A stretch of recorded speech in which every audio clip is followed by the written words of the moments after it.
saludar, Nahuel, ¿me permitís? Por favor. Carlos, querido, ¿cómo anda? Jorge te saluda, ¿cómo va? Hola Jorge, ¿cómo estás? Un placer. Qué gusto escucharte, ¿cómo estás? Tanto tiempo, hace mucho que no hablamos. Sí, es cierto, todo bien, sobreviviendo. Carlos, querido, ¿vos qué sabés de este manejo interno del poder y de la justicia y de este juego de equilibrios? ¿Qué es lo que está haciendo la Corte? Ay, vos me preguntás cada cosa, qué sé yo. Mirá,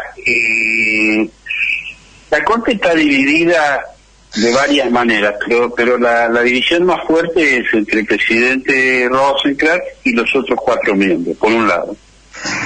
Pero a su vez tienen una unión bastante triste, que es la que lo llevó a abrir el salto de distancia, en realidad el asalto de distancia, como yo lo denominé, porque no correspondía. Entonces se han unido para abrir un recurso que no corresponde, lo cual te pinta también un panorama bastante negro, por lo menos en la instancia que ellos usaron, es decir, en abrir un recurso que no correspondía para ayudar a 3 jueces que no estaban legalmente en su lugar, que recibieron un espaldarazo importantísimo con esta decisión, porque eso solo ya los salva de un futuro juicio político, porque ellos el día de mañana van a decir, señores, si hasta la propia Corte lo consideró gravedad institucional. ¿Se entiende, Jorge?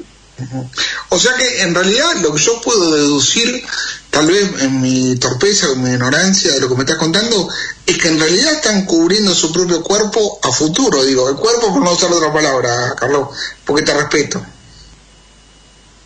Claro, lo que pasa es que ellos tienen su pertenencia, insisto, más allá de las divisiones internas que pueda haber, ellos pertenecen a un establishment determinado. Vos pensás que 3 de esos 5 jueces fueron los que votaron la inconstitucionalidad de la reforma judicial de Cristina, que era la democratización de la justicia. Otros 3 de esos miembros, pero mezclados, votaron el 2-por-1. 2 de esos 5 aceptaron entrar por decreto de Macri. Es decir, hay una comunión ideológica en algunos aspectos que son tristes para la justicia. Y eso se nota en esto que yo decía, en abrir una instancia que no correspondía, con algún fin que tampoco sabemos bien cuál es, más allá de que beneficie a estos 3 jueces ocupas, pero la realidad es que no sabemos por qué lo hizo la Corte. Ahora, voy a ir más lejos. A mí me decían gente cercana al gobierno de Alberto Fernández, hasta ahora la Corte venía jugando bien y de repente se destaparon con un martes 13. En términos de equilibrio de fuerza, porque la política y la justicia no deberían tocarse, pero todos sabemos que se tocan, entonces hay una conversación o hay diálogo o hay canales que existen aunque no los queramos ver.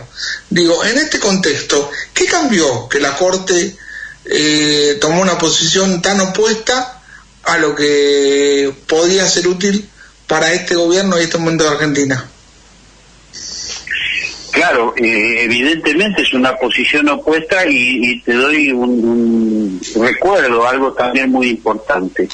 Estos 3 jueces tenían que volver a su lugar de origen por decisión de 4 instituciones fundamentales del Estado, que son el Consejo de la Magistratura, el Senado de la Nación, el Presidente de la Nación y la Cámara Federal de Casación Penal.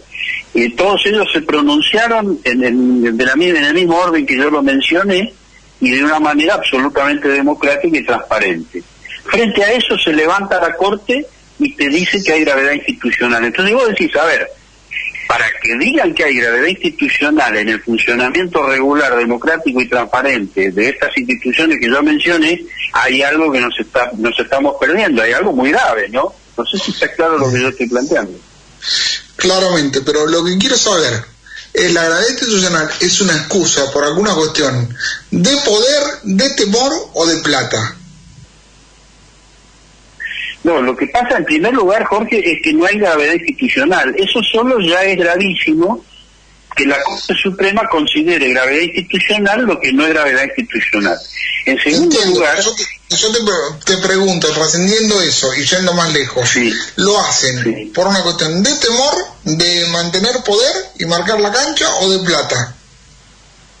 No, plata no lo sé porque es lo más difícil de conocer, si no te consta no podés hablar de plata, pero las dos cosas que vos mencionás, que son poder, sí creo que está involucrado el poder.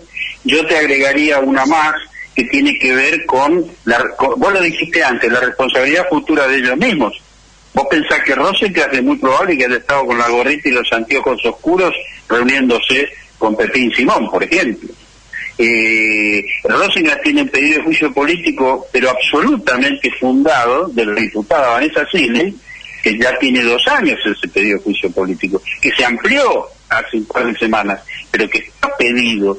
De modo que el cuestionamiento que tienen estos jueces de la Corte es completamente razonable que lo tengan, y también, como vos decís, puede ser atribuido el fallo aunque sea inicial, pero ya es un paso tremendo para la democracia, y puede ser atribuido o a cuestiones de poder, o a buscar ellos mismos impunidad, o como también dijiste, a marcar la cancha. ¿Por qué no? Si todo es cuestión de poder. O sea que yo podría pensar que se están empezando a ver, no quiero usar la palabra telaraña, pero sí los hilos reales o las verdaderas intenciones de la justicia oculta. ¿Lo puedo titular así? Claro, pero tenemos que primero definir cuál es la verdadera justicia, porque si no es algo completamente abstracto.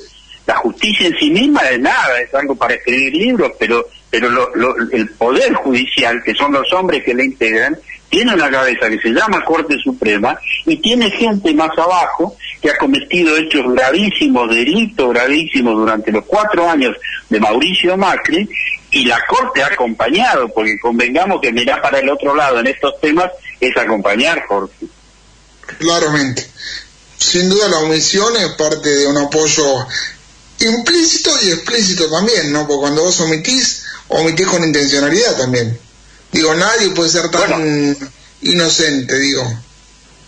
No, bueno, revisá algunas fotos de hace un par de años y lo vas a ver a Ricardo Lorenzetti con el juez Moro de Brasil y con Bonadío. Te pregunto, Carlos, y contestame si querés, si no, me hago cargo yo y me la banco. ¿Hace mucho que no tenemos justicia en Argentina? Mirá, yo si te pongo una fecha tentativa te diría 10 de septiembre de 1930. Es decir, lejos, 4 días... ¿Cómo? Y sí, pero ¿sabés qué pasa? 4 días después de que convalidan el golpe, el Procurador General de la Nación en ese momento, Horacio Rodríguez Larreta, hoy Eduardo Casal, convalidan lo que no se debe convalidar de ningún modo, y ahí comienza una saga que todavía no terminó, respondiendo a tu pregunta, aunque en el camino haya habido momentos de gran lucidez judicial, porque esto que estamos hablando no puede afectar para nada a aquellos buenos jueces que ha tenido y tiene nuestro Poder Judicial. Lo que pasa es que son dos cosas distintas. Vos podés tener buenos jueces en algunos tribunales y jueces de porquería en otros tribunales. El daño que hacen los jueces de porquería es infinitamente mayor que el buen trabajo de las buenas y buenos jueces. ¿Se entiende? Y aún teniendo un poco de todo, puede tener una muy mala justicia también, ¿no? No tenga duda, primero por la cabeza, ¿sí? Pero donde decía el pescado se pudre por la cabeza. Esta es la realidad. Es la cabeza del Poder Judicial, que ha mirado para otro lado durante 4 años gravísimos. Y en todos los restantes, incluidos esos 4, esa gente estaba, mientras conversamos sigue estando. Hoy está Tornelli en su despacho. ¿Y eso quién lo explica? A ver, ¿cómo me explicás vos que un hombre que 7 veces fiscal federal no va a las indagatorias, es protegido por el Procurador General y todos siguen en su lugar? Bonadío se fue porque se murió, pero si no estaría en su despacho. Entonces, hay algo que no está funcionando en el núcleo cloacal del Poder Judicial. Y esto es lo que habría que ponerse a estudiar seriamente. Carlos, te voy a meter en un quilombo, no me lo contestes. Yo lo dejo como retórico, no me lo contestes si no querés. Pero hoy, ¿es más poderosa la justicia o el Poder Ejecutivo? No, te lo contesto, Jorge, es la justicia, claramente. También te lo puedo reseñar en 10 segundos. El presidente de la Nación manda un proyecto de ley, el Congreso de la Nación, las 2 cámaras lo votan, lo sancionan y después el presidente lo promulga. Los dos poderes del Estado actuaron, ¿sí? A un juez se le ocurre de un plumazo que lo declara inconstitucional. ¿Quién tiene más poder? Definitivamente, la justicia. Pero bueno, me pareció interesante plantearlo así abiertamente en términos de comparación de poder, porque parece que hablaran de la impunidad del Estado, la presunta impunidad del Estado y los delitos, y que la justicia nunca actúa, y en realidad la justicia está en todo, y no vemos sus movimientos, voy a decir, para ser educado y no meterte en ningún quilombo más. Con esto cierro y te dejo tranquilo. Decime lo que quieras que no te haya preguntado, Carlos, y te agradezco la nota y te agradezco que estés siempre ahí con la predisposición que tenés para con este programa y para conmigo. Gracias de verdad. No, gracias a vos. No, me preguntaste todo lo que te pareció. Yo creo que preocuparos en serio, Jorge, porque el intento de reforma judicial o el comienzo de aquella ley que parece hace tantos años y fue hace nada, en medio de la pandemia, hoy es completamente insuficiente. Realmente nosotros no vamos a tener un poder judicial mejor si no profundizamos realmente la crítica y el análisis para rápidamente poder tener jueces mejores, ¿no? O sea, lo que pide Alberto como reforma se queda corto. No, mira, se quedaba corto cuando lo presentó, merecía el apoyo de toda la gente que pudiera apoyarlo, me incluyo, porque yo estuve en el Senado apoyándolo, participé, fui el último en apoyarlo, porque fui el último en hablar. Pero eso no tiene absolutamente nada que ver con que ese comienzo de cambio hoy ya no podemos discutirlo, porque hoy estamos hablando de una Corte Suprema que te habilita una instancia ilegalmente. Entonces, ¿qué importancia puede tener que vos agregues juzgados? La tenía en un contexto de hace 2 meses. Las cosas cambian rápido en Argentina. ¿Y por dónde vamos, Carlos, ahora? ¿Para que esto sirva, para que tenga sentido? ¿El qué? El cambio en la justicia. ¿Por dónde lo empezamos ahora?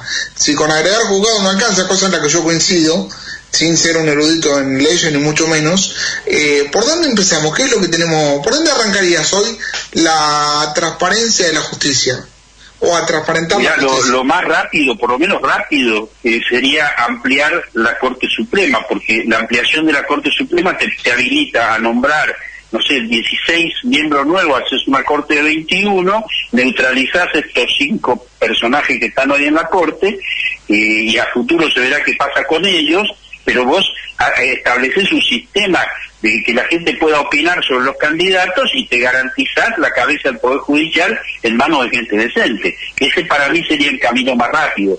Y simultáneamente, instrumentar una forma de dejar expuestos a los jueces que están haciendo lo que están haciendo, jueces sindicales, estamos hablando. También el gobierno está bastante distraído con este tema, ¿no? Sí, yo coincido, creo que habría que ponerle la mirada a los jueces fiscales, porque la Corte actúa con esta irracionalidad porque se cree intocable, me da la impresión, y creo que se cree intocable porque los jueces y fiscales, algunos, no todos, también se creen intocables. Me parece que eso es algo para ir al hueso, como decimos nosotros. No sé si estoy equivocado, por ahí es mi ignorancia y me disculpo.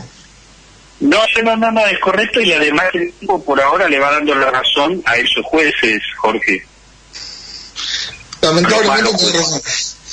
Lamentablemente tenés razón. Ojalá esto cambie y pronto. Yo me gustó mucho como lo planteaste, porque yo creía que la reforma era corta cuando la plantearon, lo dije, y me parece que está buenísimo como lo acabas de contar, Carlos. Te agradezco mucho la nota, te agradezco el tiempo, el cariño, y para nosotros un orgullo y un honor tenerte, de verdad. Beso grande. Realmente, es un placer, Jorge, un abrazo grande. Realmente, es un placer, Jorge, un abrazo grande. Realmente, es un placer.